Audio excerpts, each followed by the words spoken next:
Hey everyone, this is Brian from the Tennis IQ podcast. Josh and I hope that you're enjoying the content and discussions that we put out week after week.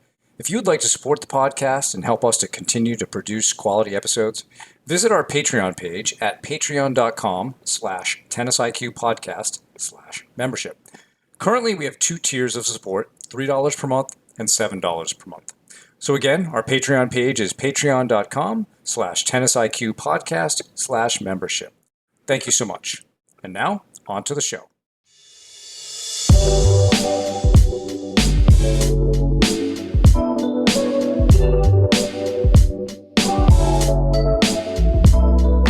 Hello and welcome to the Tennis IQ podcast. I'm Josh Berger. And I'm Brian Lomax. And today, Josh and I are going to talk about something that we have really derived from existential philosophy. And it's understanding that within each of us, there are really three versions of ourselves.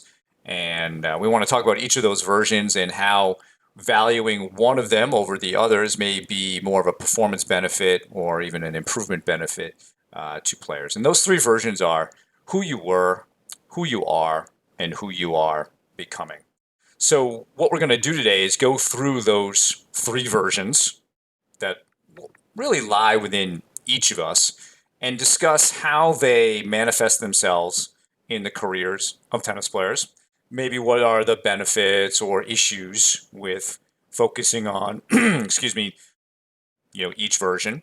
And then we'll get into the version that we think we should place more emphasis on so that players, again, can perform better, improve more, and really hopefully hit their purpose or their goal of becoming the best player they can become. So Josh, let's start off with the first version, the idea of focusing more on who you were. This might be a niche one a little bit, but what are your thoughts on when people focus on who they were, and when might that happen? Yeah, it's a good question. I think injuries would definitely be the most common situation I would think of, or that I've experienced. And when someone's coming back from an injury, especially if it's more of a prolonged injury, it can be easy to think back to where you were, who you were, and where you were. Right? Okay. What was my level at that time? What was I doing, right? Was I able to play in certain types of tournaments? Was I able to beat certain types of players? If you're playing for a team, whether it's high school, college, the USTA adult team, were you enjoying that camaraderie and, being a part of that team that maybe you haven't felt as included or as a part of recently? So I think that would be a key example in terms of an injured athlete on their way back and really focusing on where they were and getting back to that level of where they were. But I think it can happen in other cases where if a player, let's say, has a breakthrough tournament, wins a tournament, or gets further than they'd gotten before, and then they're constantly comparing themselves to that past level. So I think there's different situations that can come up, but injuries are definitely one of the more common situations. How about you? Yeah, that's the one I've seen the most, although I like your second example. I think that's really good. In working with some players who have had injuries and then struggled afterwards, there's often talk of, well, I was at this level, 6 months ago.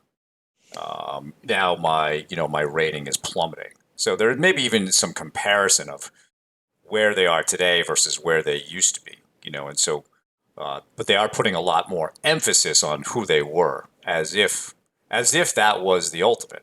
But it was just one particular level. But I think there's some faulty logic in the who you were anyway, because it's in the past and perhaps it's not even your best level. So what are you really trying to aspire to when you're just trying to get back to a certain level?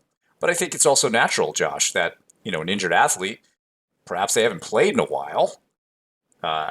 They would like to get their feel and their game back to at least where they used to be so that they can build up from that.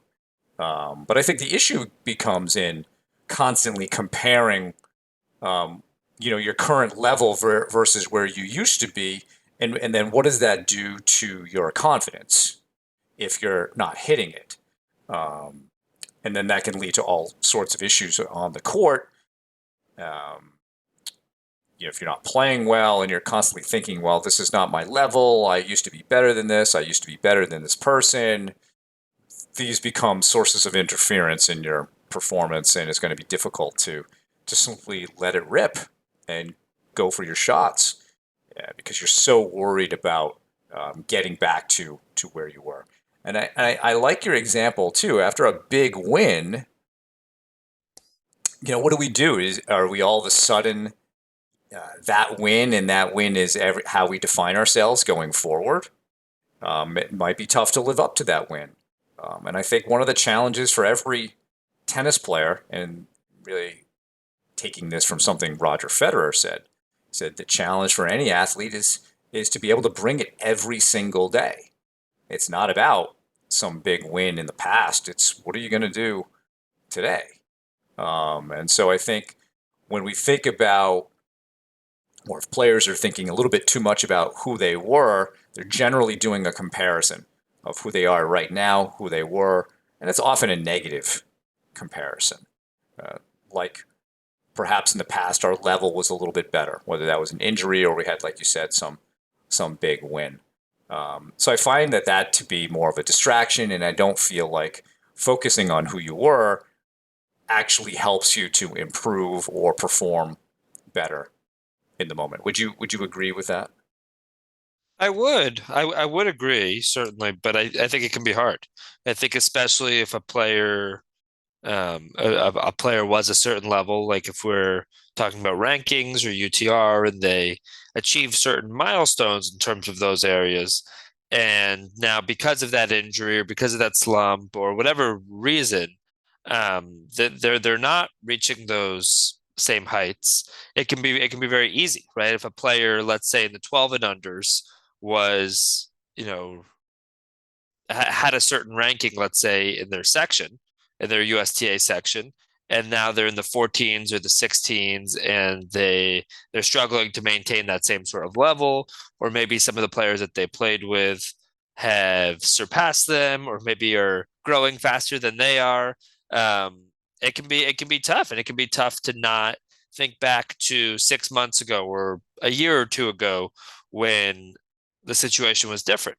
Um, but ultimately it's not productive to be thinking like that. It's just going to make it harder to um, really come to a point of acceptance with where you're at right now, and also start to look forward, which I know we'll talk more about later in this episode. But I think that's ultimately where we want to get, where we can put the past aside and accept that this is where we're at, and then you know come up with a plan to move forward, come up with you know start to think step by step in terms of what is it going to take for me to continue becoming that better and better player that I'm striving towards. Yeah, and I think you're right about how players, it's not easy, but I also think it's easier if it's not your first time coming back from an injury, because you've probably seen that you can get your level back even if you take little breaks. Sometimes players, especially young players, they take a couple days off and they act as if they're going to forget how to play completely. And they feel like they need a lot of reps and so forth. And some people, I think, need more reps than others. But once you learn that you can come back from a break and get back to a level and then improve, and you've proven that process to yourself, you know, hopefully you won't have more injuries, but it's likely you will, or some sort of break, you can feel a little bit better about that process. So, I'm working with two players right now, one who's had many injuries and he's taking his comeback nice and slowly. He's trusting the process and he knows that he will come back to his level because he has in the past, and he's surpassed that level from back from an injury. The other player is someone who it's really her first, I would say, major injury, and so the process of getting back is newer. It's more novel, and so not sure how to trust the process because the process is a bit unknown. And hopefully she will figure it out as we go along and understand that, yeah, it's not so much about where she was several months ago. It's going to be we need a different focus for that. So then the next version that we want to talk about is who you are. And I think this is actually the one that's most prevalent in tennis players. Um, we see it when players get very fixated and concerned and care a lot about today's match. And in some regards, maybe they care too much about today's match. And those feelings then tend to bring up perhaps some anxiety or fear of failure, fear of making mistakes. Perhaps they feel they need to prove something to someone, like why they're in this tournament. Do they belong at this level? I have to prove that. Maybe it's justifying that. Hey, I'm a one of the top seeds, and I have to prove that I'm a top seed. I can't lose to this person because of my ranking or my UTR or NTRP or whatever other ranking system we want to talk about. Um, and so there's so much emphasis on who they are right now and defending that status or putting so much into it. Um, and I don't, there's certainly value in knowing who you are, making sure certainly that you have a good self image with who you are.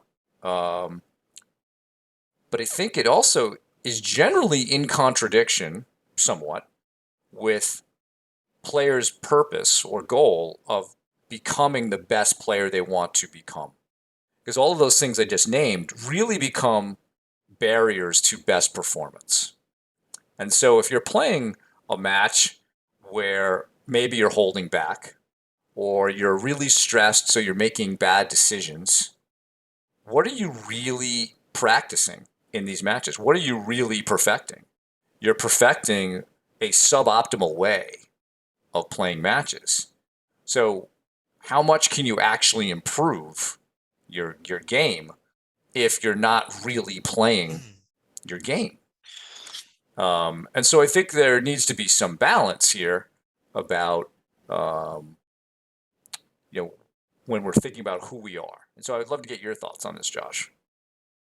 Yeah, there are a couple big thoughts that come up. I mean, I think um, one of those thoughts. I was recently having a conversation with a younger player and her mom um, about about this topic about playing in a certain way in her age group where the intention is not to win in her age group. She's playing in the 12 and unders, and you know that ultimately the goal is not to be the best 12 and under player that she can be and not to peak at this time, but to peak a lot later, to build her game in a way where she'll be at her best in a few years or longer, right? And the what wins at in the 12 and under and girls 12 and unders is a lot different than what wins in the 16s or 18s or college tennis or professional tennis for girls and women, right? I mean, if you watch the 12 and unders, there's a lot more long rallies. Sometimes there's moon balls, sometimes there's, things like that that aren't going to be nearly as successful at the higher levels in older age groups. And we're having this conversation about, sometimes it takes some growing pain. Sometimes it takes you come up to net on the right shot and you get lobbed because you're not that tall at this age, and that's okay.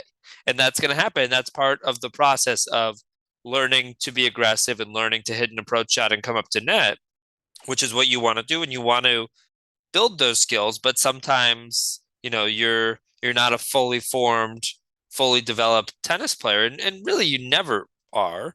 And I think that's part of this.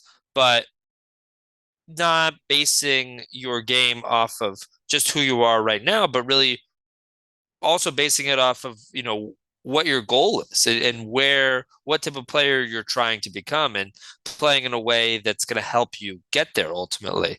Um, so that was the first thing that came to mind. I think, and this is something we've talked about a lot. Um, when you're out there, and especially if you're not playing your well, if who you are on that particular day is maybe a lower level than where you want to be or where you've been in some recent days, and you're in that match, it can be really frustrating. And we've talked a lot about this over importance on any one match and almost that tunnel vision or that exaggeration of each match's purpose or each match's importance. Um, and that has the impact of putting a lot of pressure on all athletes, right? If we are playing in a tournament this upcoming weekend, or we have a match for our team, and we build it up in our heads like this is so important, everything rides on this, which I think a lot of people do. In fact, I would say that can sort of be people's default state. Um, then it adds a lot of pressure. It makes us feel like, okay, well, if this match is so important, then we can't lose. We can't, we have to be at our best. We can't lose. We need to win. And as we've talked about, that's the type of thinking, that's the type of self-talk that adds a lot of pressure. That pressure is going, it tends to make it harder to really perform well, to be loose, to be relaxed out there, to be able to think clearly, to be able to put it all together in a way where you really can bring out your best tennis. So it ends up having a definitely a negative effect in terms of bringing out the type of tennis that you want to. You end up, you're what I find is people sort of start to micromanage all of the details of their performance. Okay, what do I need to? They start thinking about their technique. Maybe it's their technique on their serve or their technique with other parts of their game, or they're trying to really focus on every last detail of their game rather than being loose enough to go out there and play. So I think, yeah, when we think about this concept, we can think about it in terms of our development and maybe not being as pleased with our development. And we can also think of it on any given day in a match and maybe being less content with our level, where instead we want to get to a point where we understand there are ups and downs. There are ups and downs in a match. There are ups and downs in a career. There are ups and downs in a season. And on a particular day, you might be a little better or a little worse than your average level. And that's okay. And that happens to the best players in the world as well. So being able to accept that um, and roll with it, right? Just because I'm not at my best level today doesn't mean I can't compete. Just because I'm not at my best level today doesn't mean I'm allowed to have some sort of meltdown and throw my racket or break a racket. Um, just because I'm having, not playing my best today doesn't mean I'm going to act in a way that I'm embarrassed about afterwards.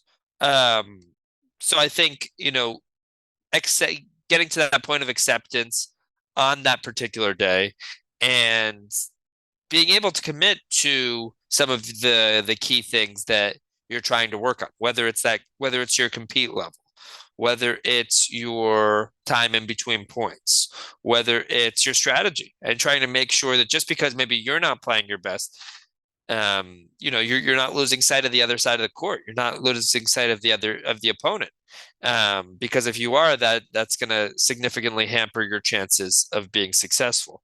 Where you want to make sure that you're still focused on, am I doing everything that I can to give myself a chance here, even if my level's not quite where I want it to be. I would agree that the predominant perspective, sort of societally, and maybe just within tennis, not just within tennis, but within sport, is this idea of having to win today, right? Putting so much importance on that. And that's hard to break through. There's a lot of societal pressure or peer pressure just in the community, whether you're on a team or just in some sort of tennis community, professional, junior, adult league, that, hey, we got to win today, we got to win today. And that then I think can lead to what you even described with your 12 and under player and what we see there is sometimes we see very risk averse strategies like pushing and moonballing. And as you stated, that's not going to win in the 16s and the 18s. So what is that player doing? Yeah, probably unconsciously. They're more or less trading a win today for improvement tomorrow. And so you have to decide at a certain point, is it more important for me to win today, or do I really want to become a great player in the long run? Now, one could argue that perhaps building consistency and learning how to compete and being tough to break down is a valuable skill, and I would agree. It just depends on when will that player who pushes in moonballs in the 12s begin to transition to a game style that is, more um, appropriate for playing at the higher levels of the game. So it's not that that style isn't valuable. I think a lot can be learned from trying to actually be a pusher and just getting into that mindset a little bit. But then that's even just practice right there.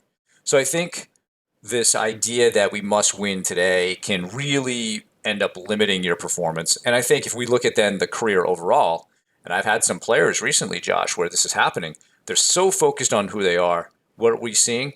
Their improvement is slowing down, their games are plateauing, and in some cases, their games are getting worse because their results are not meeting what they expect of themselves in this moment.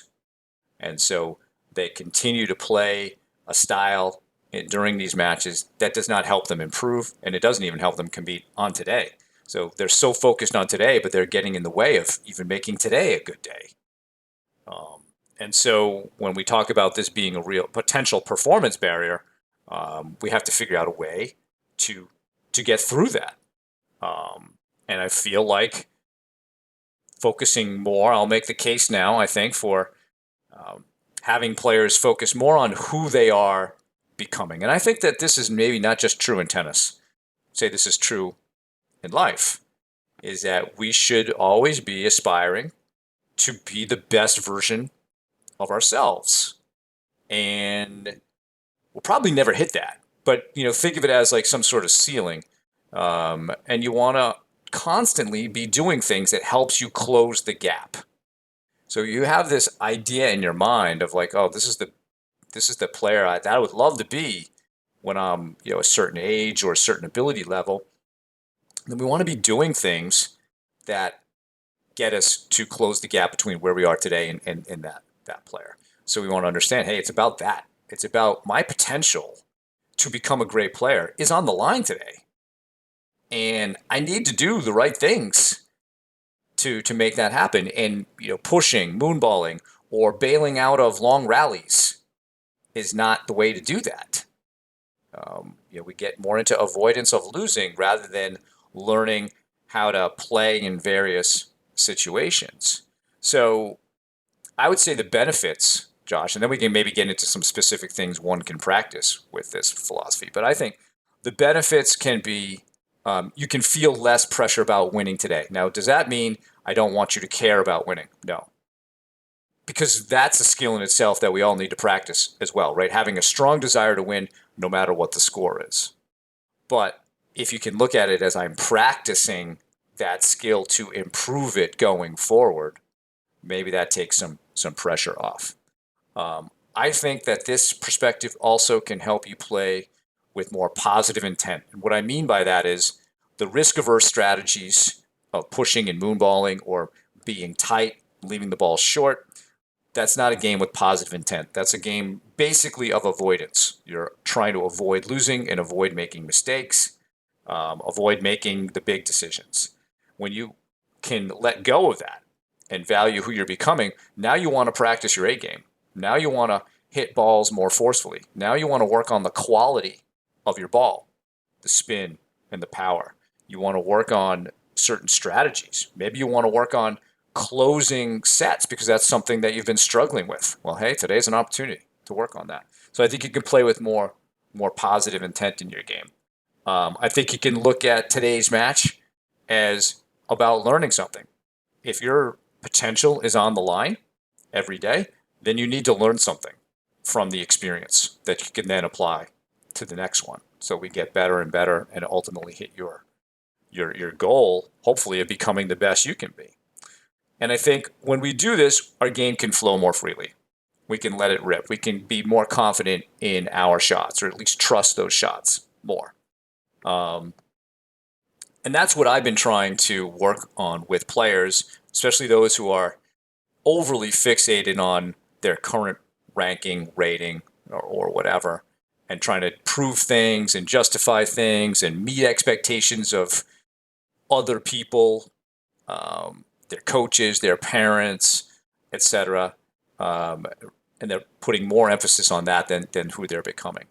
And so the players who buy into this, Josh, what I've noticed is that they all begin to improve again just by having a real commitment to this. And I think one real key tool for playing this way is having some sort of journal, is the ability to now look at these as experiences I must learn from. And through that reflection and discussion, now I can, make better decisions about what I want to do going forward. But I want to, hear your thoughts on the idea of focusing more on who you're becoming. I mean, to me, a lot of what we're talking about relates to this concept of focusing on the process rather than fixating on our results, Yeah. right? We're focusing on the improvement process. Um, Ideally, we've really laid that out. We've talked about using a some sort of tool for our development, like a development plan. The USTA has a link to that. And if anyone needs that, I know we've linked to that in past episodes, but we can certainly provide that or send that to anybody. So I having a clear vision of what does that development plan look like over the next 3 months, let's just say, or over the next 6 months, like over the next year. Um, where am I heading? What are the areas of my game that I'm trying to work on? And being very clear about that can make a big difference in terms of not getting too focused on whatever's happening today. But yeah, I think going back to what I was saying, it's a lot about focusing on that process, focusing on the improvement process, having that be the main goal, and having that main goal being, okay, I want to become a great player. I want to become the best player I can be. I want to be the best college player I can be. I want to be the best USTA player I can be, right? Let's say somebody is a 3-0 player right now, and they're really striving to become that 3-5 player. Let's really figure out, okay, what does that look like? What is that? What does it take for me to be a 3-5 player? What does a really good 3-5 player, um, how do they play? How do they handle different types of situations? What do their strokes look like? Let's really figure that out. Or it's obviously the same if you're striving to be a 4-0 or 4-5, 5-0, whatever it is. But let's really figure that out, and then let's try to think step by step how we get there, understanding that some days are going to be better than others, understanding some days you're going to be closer to that goal, closer to that aspiration than others. But yeah, I think those are a couple of the key parts to it. But I think yeah, it's very easy for us to get very wrapped up in today's level, and I think it can, in a certain way, whatever our results are. And we've talked about tennis being um, a sport where you get that feedback instantly, right? You get that instant feedback after every single point, and also after a match, right? It's you. If we're playing singles, it's you or it's your opponent on the other side of the net. And were you better than them today, or were you worse than them today? Did you win or did you lose ultimately? And that can feel very personal. That can feel very personal if it's against somebody that you know, if it's against a teammate, if it's against a rival, if it's against someone you've played, a number of times in the past. It can feel like a statement about where you are, but also who you are. It can impact your identity, it can impact your ego, and being able to put those things aside and put maybe that bruised ego aside for a second and understand that first of all, there's much to be learned from those types of days, from losing, from days where you don't have your best. Um, but also, being able to put aside any one performance, any tournament, any particular match, and understand that match is not the goal. The goal is not to play excellently in that one particular match, and that's the end all be all. The goal is to be the best player you can be. And that one match is simply one milestone along that journey. Does it feel really important today? Right after, yes.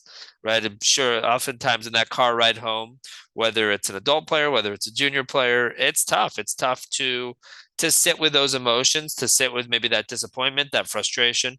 But being able to zoom out a little bit and broadening our perspective, understand also broaden that timeline a little bit and understand that the goal is more long term, is helps to put things in perspective about a performance that happened, but also helps to take the pressure off of each match as you go into it if you can start to really adopt that sort of mentality. And all these experiences are simply good mental training for us. And I know we have covered the definitions of what it means to be competitive and the point of competition in the past, but I think that that's also good to come back to get centered around this who we are becoming because we've discussed it in 3 points in priority order. You must enjoy competing, so you must want to play the game. You must love the sport simply for the love of it or just the playing of it. Secondly, and this really gets to the point of today's episode, is you must see competition as a means of improving your game. And, I think Jorge Capistani used this model with us way back in one of our early episodes about looking at practice and clinics as essentially like homework, and practice matches as quizzes, and competition matches as tests.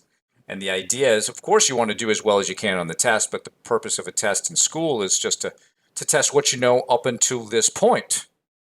And then you see what you need to work on, and then you go through that same process again. And that's really what competition is about. So um, we want to keep that in mind. A second thing I think we want to keep in mind, Josh, is something we have also discussed in recent episodes is this idea of self-image. Very often the self-image about who we are in the present moment is not so positive. And in order for us to improve, like it's hard to outperform your self-image. If your self-image is one of like, oh, I'm struggling, or I never win big matches, or something like that, well, then you're really just going to perform to the level of your self-image. And so when we think about who we're becoming, we can also craft a self-image of who we want to be. How do we want to see ourselves? And it should be, very positive and aspirational. It should meet exactly what we want, and we want to speak about that in the present tense. We don't have to tell other people what it is. You can certainly share it with your performance team that this is how we want to talk about me and my game, so that I'm not getting these sort of self-limiting self-images in my mind. So I think those are some important concepts that I wanted to layer on there because I think they can help athletes make the transition from focusing too much on who they are to who they are becoming. With that being said, this is can be a difficult choice, and it's one that needs to be repeated over and over again. And it takes some courage to do it because, as we stated earlier, most of the tennis culture is about winning today. You're on a team. Oh, we got to win this match today. You got to win this match today.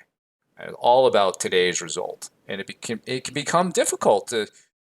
And I'm not even sure I would suggest this, but telling a teammate, "Well, for me, everything is just practice." Now, I love that personally. Like that's your attitude because you're trying to become the best you can become, and it doesn't mean you're not going to try hard, but you have conceptualized it in such a way that nothing truly terrible will happen to me if I lose.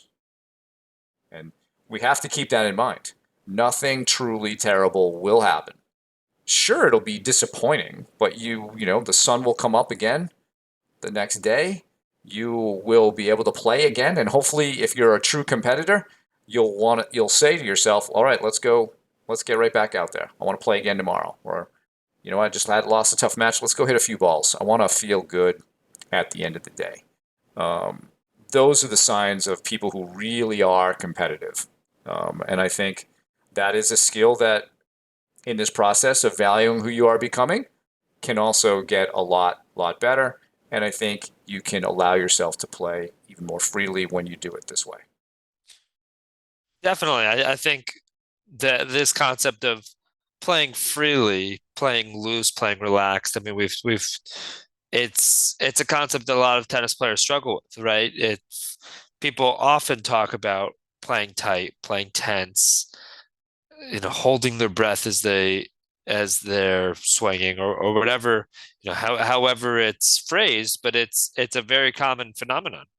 And I think the idea that this match is maybe not as important as it's cracked up to be, this one match, just like we put that much importance on that last match and the match before that. Um, and matches are an important part of the development process, but they're not. No one match is the end all be all. And let's go out there and play and do our best ultimately, and lose sight of the score and the result a little bit. It ends up having a very positive impact, and people tend to actually play better that way when they're not so focused on the score, when they're not so focused on a particular result and, okay, what is this going to do for my ranking or my rating. Instead, let's go out there and play. Let's focus on playing great tennis today, because I know that that's going to lead towards me continuing to improve, rather than let's go out there and win, and I need to win, and I need to beat this person because I've beaten them in the past. And what does that say about me if I don't?